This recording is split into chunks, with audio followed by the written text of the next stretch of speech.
Hello friends, welcome to my channel. स्वागत है आपका मेरे चैनल पे। मैं हरप्रीत पटेल बात करूंगा आपसे इस वीडियो में अधिगम चैप्टर के 20 महत्वपूर्ण प्रश्नों के बारे में। और ये हमारा 5वां पार्ट है। 4 पार्ट अगर आपने पहले के नहीं देखे हैं जिसमें 80 प्रश्न पढ़े जा चुके हैं तो डिस्क्रिप्शन में आपको प्लेलिस्ट का लिंक मिल जाएगा, आप वहाँ से पिछले वीडियोज़ देख सकते हैं। और 4 वीडियो जो अधिगम के हैं 80 प्रश्न वाले हैं, बहुत ही महत्वपूर्ण हैं। और अगर आप टेट का एग्ज़ाम है, सीटेट का एग्ज़ाम है और शिक्षक भर्ती का एग्ज़ाम देने जा रहे हैं तो आपको अधिगम चैप्टर अच्छे से तैयार होना ही चाहिए, क्योंकि 4 से 5 अंक जो है अधिगम चैप्टर से ही आते हैं। तो अगर आपने पिछले वीडियो नहीं देखे हैं ज़रूर देखेगा।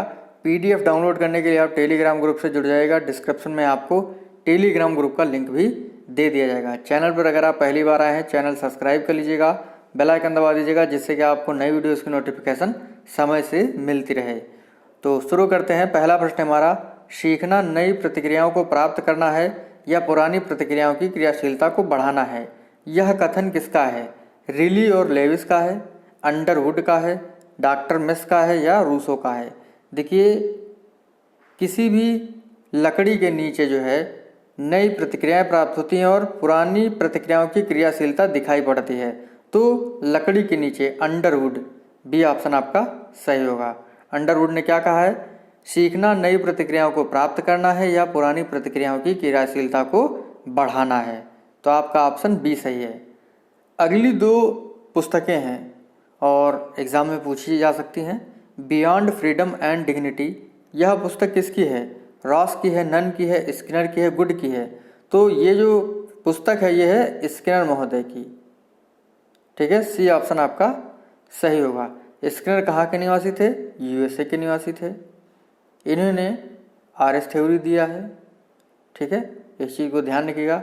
अपने सिद्धांत क्रिया प्रसूत अनुबंधन सिद्धांत को सिद्ध करने के लिए इन्होंने जो है 1938 में सबसे पहले प्रयोग किस पर किया था? चूहे पर किया था। 1943 में किस पर प्रयोग किया था? कबूतर पर प्रयोग किया था।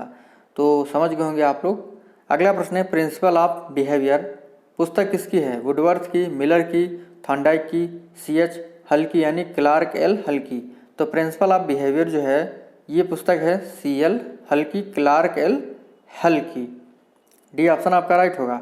और PDF जो है डाउनलोड कर सकते हैं। डिस्क्रिप्शन में जो है टेलीग्राम का लिंक दे दिया गया है, आप वहां से जो है इन PDF को डाउनलोड कर सकते हैं। पिछली वीडियो की PDF डाउनलोड कर सकते हैं, क्योंकि आप लोग जो है भूल जाते हैं, इसी वजह से मैंने सोचा बता दूं। बहुत से लोग पूछते हैं सर PDF चाहिए, तो टेलीग्राम ग्रुप जो है ज्वाइन कर लीजिए, मिल जाएगी आपको। और देखिए, वीडियो अगर आपको अच्छा लगे तो लाइक ज़रूर कर दीजिएगा। ये आपका दायित्व तो बनता है कि अगर मैं आपको कुछ अच्छा दे रहा हूँ तो लाइक करिए आप लोग। ठीक है, शेयर ज़रूर कर दीजिए। जो भी आप ग्रुप में पढ़ाई करते हैं, व्हाट्सएप के टेट का ग्रुप है, सुपर टेट का ग्रुप है, उसमें जो है शेयर कर दीजिए, तो और भी लोग जो है पढ़ेंगे मेरी वीडियोज़ और जानेंगे अच्छी अच्छी बातों को। प्रश्न है अगला। तो प्रश्न है अगला हमारा, अनुभवजन्य अधिगम सिद्धांत जो है किसने दिया है? कूर्ट लेविन ने, कार्ल रोजर्स ने, थॉर्नडाइक ने या कोहलर ने? तो ये दिया है कार्ल रोजर्स ने। बी ऑप्शन आपका सही हुआ। देखिए, कूर्ट लेविन ने जो है क्षेत्र सिद्धांत दिया है। ठीक है, थॉर्नडाइक ने जो है SR थ्योरी दिया है। ठीक है, SR थ्योरी और प्रयास एवं त्रुटि का सिद्धांत भी जो है थॉर्नडाइक महोदय ने दिया है। कोहलर ने क्या किया था? देखिए, कोहलर जो थे ये अंतर्दृष्टि के सिद्धांत से जुड़े हुए थे।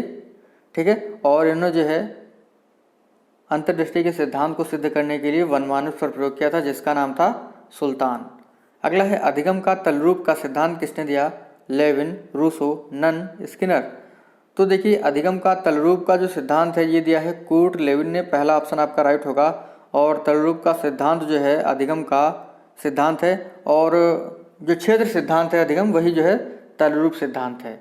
मतलब क्षेत्र सिद्धांत का अन्य नाम जो है अधिगम का तलरूप सिद्धांत है। और भी क्षेत्र सिद्धांत के नाम है, जैसे प्राकृतिक दिशा का सिद्धांत, समूह गतिकी का सिद्धांत, सही दिशा का सिद्धांत, व्यवहार गति का सिद्धांत। ठीक है, इस चीज़ को ध्यान रखिएगा। देखिए, क्षेत्र सिद्धांत क्या कहता है? कूर्ट लेविन कहते हैं कि जो भी मनुष्य होता है, जो भी व्यक्ति होता है, जिस वातावरण में रहता है वहीं से जो है वो सीखता है।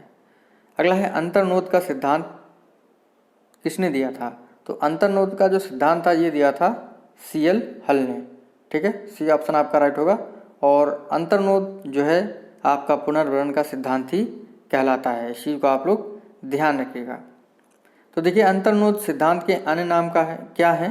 देखिए पुनर्वर्ण का सिद्धांत मैंने आपको अभी बताया, सबलीकरण का सिद्धांत, चालक न्यूनता का सिद्धांत, सतत अधिगम का सिद्धांत, यथार्थ अधिगम का सिद्धांत। वेरी इंपॉर्टेंट है, एग्जाम में इनको काफ़ी बार पूछा गया है। अगला है किस मनोवैज्ञानिक के अनुसार सीखने का मतलब ज्ञान निर्माण करना है? पियाजे। देखिए 2 बार पियाजे आ गया है, 1 बार हटा दीजिए कोई बात नहीं, 3 में ही हम लोग देखेंगे। पियाजे, थॉर्नडाइक, वाइगोत्स्की। तो सीखने का मतलब ज्ञान निर्माण करना है, ये कहा है पियाजे महोदय ने। पहला ऑप्शन आपका राइट होगा। पियाजे जो थे ये स्विट्जरलैंड के निवासी थे। अगला प्रश्न है संकेत अधिगम के अंतर्गत निम्नलिखित में से क्या सीखा जाता है? मनोविज्ञान, मनोदैहिक वातावरण या पारंपरिक अनुकूलन। तो संकेत अधिगम के अंतर्गत जो है पारंपरिक अनुकूलन सीखा जाता है। ठीक है। अगला प्रश्न है कक्षा 1 और 2 के छात्र, कक्षा 1 और 2 के स्तर के बच्चे जो है कैसे सीखते हैं? अमूर्त अनुभवों से शीघ्र सीखते हैं, मूर्त अनुभवों से शीघ्र सीखते हैं, पढ़कर जल्दी सीखते हैं, लिखकर जल्दी सीखते हैं। तो कक्षा 1 और 2 के जो बच्चे होते हैं वो मूर्त अनुभवों से जल्दी सीखते हैं। मूर्त मतलब जिन चीज़ों को हम छू सकते हैं, जैसे खिलौना है, ठीक है, लकड़ी की गिनतियां हैं या ABCD हैं, प्लास्टिक के वर्ड्स हैं। तो कक्षा 1 और 2 के बच्चे जो है जो चीज़ें वो छू पाते हैं, ठीक है, उनसे जो है वो जल्दी सीख जाते हैं। तो आपका बी ऑप्शन सही होगा। अमूर्त चीज़ें जो हैं संवेगों से जुड़ी हुई होती है, जैसे भावना है, प्रेम है, जो हमारी भावनाएं हैं जैसे प्रेम, ईर्ष्या, द्वेष, ये चीज़ें होती हैं। निम्नलिखित में से कौन सा स्तर शिक्षण का है? परावर्तक, अंतःक्रियात्मक, वर्णनात्मक, संकलित। तो आपका बी ऑप्शन सही होगा। शिक्षण का स्तर है अंतःक्रियात्मक और 4 स्तर है अंतःक्रियात्मक, पहचान, प्रशंसा और विश्लेषण। अगला है निम्नलिखित में से अधिगम का क्षेत्र कौन सा नहीं है? संज्ञानात्मक, भावात्मक, क्रियात्मक और आध्यात्मिक। तो अधिगम का क्षेत्र जो है आध्यात्मिक नहीं है, बाकी संज्ञानात्मक, भावात्मक और क्रियात्मक जो है अधिगम के क्षेत्र हैं। डी ऑप्शन आपका राइट होगा। तो अगला प्रश्न है आपके अनुसार शिक्षण क्या है? एक प्रक्रिया है, एक कला है, एक कौशल है, बी या सी दोनों है। तो देखिए जो शिक्षण है वो एक कला भी है और एक कौशल भी है। डी ऑप्शन आपका सही होगा। अगला है फ्राबेल ने निम्नलिखित में से किस खेल पर प्रमुख बल दिया? गेंद का खेल, ब्लॉक का खेल, आकृतियों का खेल या उपयुक्त सभी। तो फ्राबेल ने जो है गेंद के खेल पर जो है जोर दिया है। ठीक है, तो आपका ऑप्शन जो है पहला सही होगा। अगला प्रश्न है सीखने का वह सिद्धांत जो पूर्ण रूप से और केवल अवलोकनीय व्यवहार पर आधारित होता है सीखने के किस सिद्धांत से जुड़ा हुआ है? रचनावादी, विकासवादी, संज्ञानवादी, व्यवहारवादी। तो ये आपका ऑप्शन जो है डी सही होगा।